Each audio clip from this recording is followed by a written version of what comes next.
So many people who watch the Tragical History of Jackson Pollock, Abstract Expressionist, my little shadow puppet play on YouTube, asked me how the idea came about, how it came that I made a shadow puppet play of the life of Jackson Pollock, and what's more, in the Greek tradition of Karagiozis, the Greek shadow puppet theater tradition.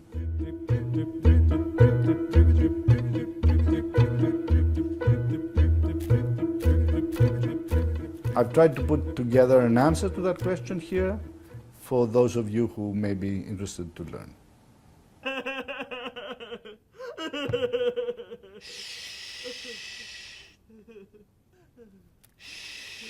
In 1998, I was writing a novel whose title was The Republic, and I had been working on it for over a year and a half, writing it. It was in English, and in that novel appeared a play.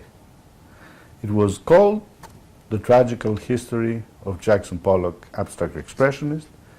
There was in the book the story of its writing and also the story of its performance by two different characters, the two protagonists of the book. So, in this sense, this was a fictional play. It was to be a fictional play, a play that would not exist except inside a book, as, for example, in Balzac's short story, novella, The Unknown Masterpiece, the painting that the writer talks about does not actually exist except in the novella, not in reality. Or say, in Kurt Vonnegut's Cat's Cradle, the book of Bokonon, a holy book of the place where the book takes place, the Vonnegut's book takes place, exists inside Vonnegut's novel, but not in reality. Or say, like The Funniest Joke in the World exists fictionally in the little Monty Python skit about it, of the same name, but we never hear what the joke is. So it's there, but it's not there. Now, as it turned out, very paradoxically, the Tragical History of Jackson Pollock, Abstract Expressionist exists. It has been written and has been performed, and in fact you can see it on YouTube. It's very much out there. But the novel does not exist because it was never written. This is a short account of how this came about. There were two protagonists in that novel. One was an American called Alfred Hus, and born in 1912, the same year as Jackson Pollock, in fact. The other was a Greek, much younger, born in 1940 and called Yannis Philaretos. Alfred Hus, like Pollock, was born in the American West, and like him in a poor family, and then moved, like him again, east to New York, because like him, he had artistic aspirations, and found himself there in the 30s, learning to paint and also to write poetry, writing poetry, being very active in the literary and artistic scene, but not achieving anything of note. And then after the war, when Jackson Pollock and some other people moved to create really the movement that was later known as Abstract Expressionist, Hus felt dissatisfied with those offshoots of modernism that he was living there in New York at the time, and moved further east to Paris first, stayed there for 2 years, and met Antonin Artaud, among others, the great seer and mystic of the theater, of modernism in the theater, who was totally mad by then. And then, disillusioned by that, but what he was seeking for, he moved further east, very much to the east, to the far east, in fact, and he went to Indonesia. Now, what Hus was seeking was a holy art, an art that could express the sublime.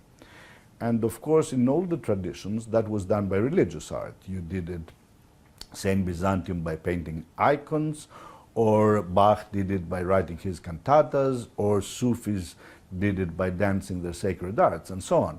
But in a secular society, as the Western society was in the 20th century, people were trying to find a sort of secular substitutes for a religious vision. And many modernists tried to do that, like, say, Kandinsky in painting, or Joyce in the novel, in a very secular way. But also there were others who sought, then and in earlier times, who sought we might call them mystics, people like William Blake, or people like Walt Whitman, say, in America, who wrote a kind of poetry that tries to reach a form of transcendence that may or may not be based on a religious or metaphysical vision, but attempts to get people outside of this reality and into another. And we see that in poetry, in the people I mentioned, or say Yeats in Europe, and T.S. Eliot, of course, and we see it in the theater in the work of Antonin Artaud. In the 60s, this tendency for secular, religious, it sounds oxymoronic, but that's the way it is, art came very much in the foreground. And all the figures like, say, Artaud or William Blake or Rimbaud, perhaps even, were rediscovered.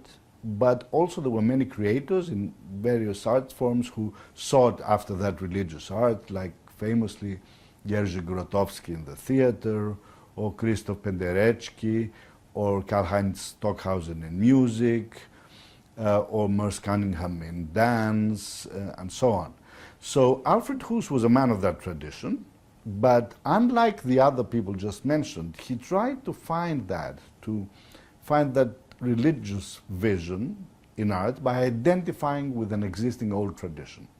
And that tradition was the tradition of the wayang kulit shadow theater in Indonesia, in Java mostly, but also in Bali. And he went there, lived there, stayed there for 15 years, and apprenticed to a dalang. The dalang is the traditional player in this tradition. And the plays of wayang kulit are all about the great religious epics, the Hindu epics, the Ramayana or the Mahabharata. They tell stories from that. It's a very austere form, though it does contain some humorous scenes in a way. It is very austere, very static, the figures move very little. The prose or verse sometimes is spoken in an incantatory manner. It's almost like a religious ceremony. Hoos was very respectful of this tradition to try and work in it. He knew that he was not a member of that tradition. He was an American, he was born an American, and it was not in his blood, as it were. But he took its tools and wanted to use those to apply to his own story, to the story he wanted to tell, which was no other than the story of Western art. He wanted to create a story of what he saw as the decline of Western art, from a sacred art through Renaissance into Romanticism, into modernism, into a completely degenerate art. And he wanted to tell that story using a traditional art form, the tradition of wayang kulit. So he left Indonesia, came back to Europe, but he didn't go to Western Europe, which was seeped in the images of modernism and the Western tradition, but chose to stay in Greece. He had never visited Greece before, but he thought it was a good idea to be here with a good light, which perhaps resembled in his mind the light of and the atmosphere of Indonesia more than Western Europe, more than the northern countries, and to create his long cycle of plays, which was to be about the decline of Western art in Greece. In Greece, Hoos met Yannis Philaretos, a man in his 20s, a theater director, and the reason he met him was that Hoos learned then, as he did not really know, that there was a quite active shadow theater form in Greece, Karagiosis, derived from the Turkish Karagyoz, but Hellenized in a very interesting and creative way. A few things about Karagiosis. Karagiosis means black eye, literally, from Karagyoz, actually, the Turkish word means black eye. So the black-eyed man is Karagyoz in Turkish, or Karagiozis in the Hellenization of that. It's an art form that existed for a long time in Turkey, and in the 19th century came to Greece when, after liberation, after the Greek War of Independence against the Ottoman Empire, it came to Greece, at first in Turkish, or then in Greek, but also on the Turkish form, which meant very short plays, comedies, containing a lot of very, very sexual and lewdness and sexual references and even phalluses. You know, Karagiozis had a long phallus, very carnivalesque and very profane. But then a great figure, the great historical figure in the development of Karagiozis, the Greek puppet theater, who was called Dimitrios Sardounis, or Mimaros, the great Mimis, the great Dimitri, who was a cantor, a singer in the Orthodox Church, fell in love with this form and wanted to create of it a form that could be for the whole family, A, and B, obviously Greek and not Turkish, a Turkish form adapted to a Greek character. And he was wise enough to keep many of the original elements, and in all Karagiozis plays there is an identifiable aura of Ottoman occupation, because the scenery is always on the left the hut of Karagiozis, and on the right the Pasha's Saraglio, the palace of the Turkish noble living in that town or village. So always there's a reference to the Ottoman rule. And Mimaros created a form of much longer plays, the so-called heroic plays, which were over 1 hour in duration, in which the figure of Karagiozis either did not participate or sometimes participated in a subsidiary, in a very small role, and whose subjects were taken from the Greek War of Independence. So there were the stories of people like Diakos or Katsandonis, the great heroes of the War of Independence. And in those plays, he used humor, but also bathos and poetry and lyricism and song, and created historical, epic, chronicle dramas, really, of the Greek Revolution. So Hus wanted to learn more about it, and he heard that there was an old master still alive in those times, Sotiris Pateros. Sotiris Pateros, the father of Evgenios Pateros, who later was a much better known in younger generations shadow puppet player. So he met the old master, Sotiris Pateros, in his little house in Kifissia. Of course, like a good traditional shadow puppet theater player, spoke no other language but his own, in this case Greek. So Hus wanted an interpreter, and Pateros called the young man he was close to, Yannis Philaretos, who came from a very bourgeois family, was very well educated in the West, spoke perfect English and French and other languages, but was a great admirer of Pateros and wanted to learn from a traditional art form to create his own version of a new Greek theater. And again, a very 60s thing to do, very much to go back to the roots, as it were.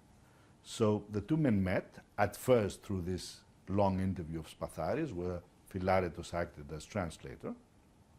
And then, when Hus started writing his plays, Philaretos became his disciple, his assistant, because in Hus he found the master he was seeking, and helping him to create the puppets and to draft the long cycle. It was to be almost 100 plays, called The Decline and Fall of Western Art, each part of which was the life of one particular artist.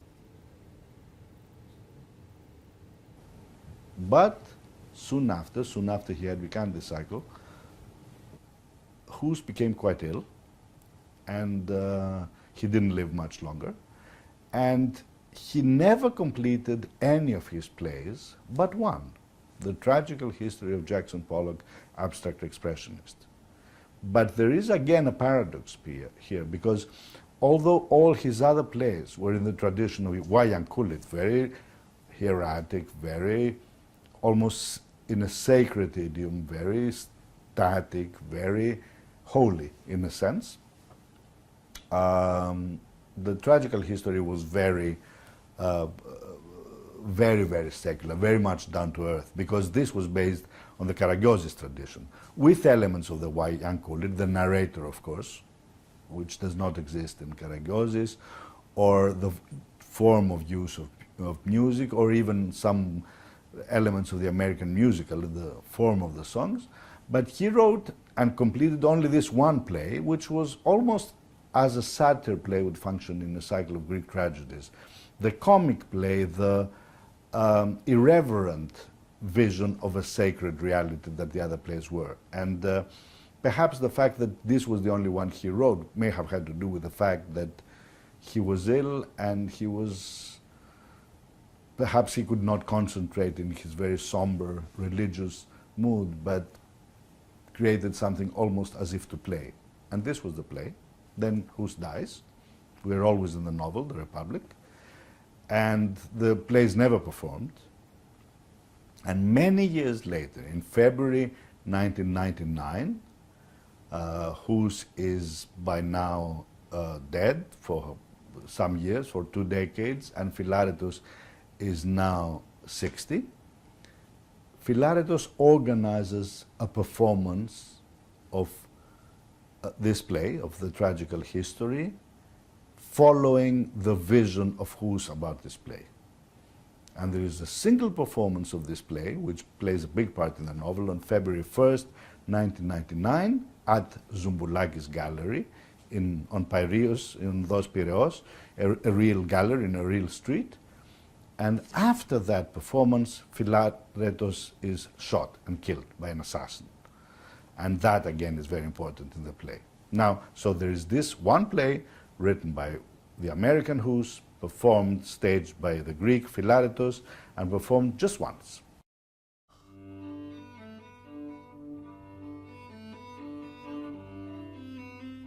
That's the story of the play in the book. Now, how did this happen?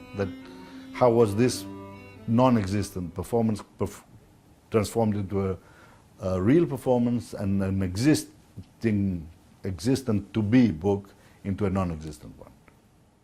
It was October 1998, late October, and I was one Saturday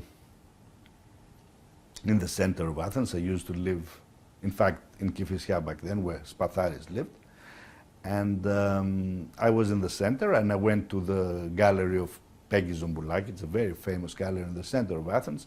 And Peggy has a sort of get-together every Saturday early afternoon where artists and writers and so on, and people go in and have a little ouzo and a snack and chat and gossip.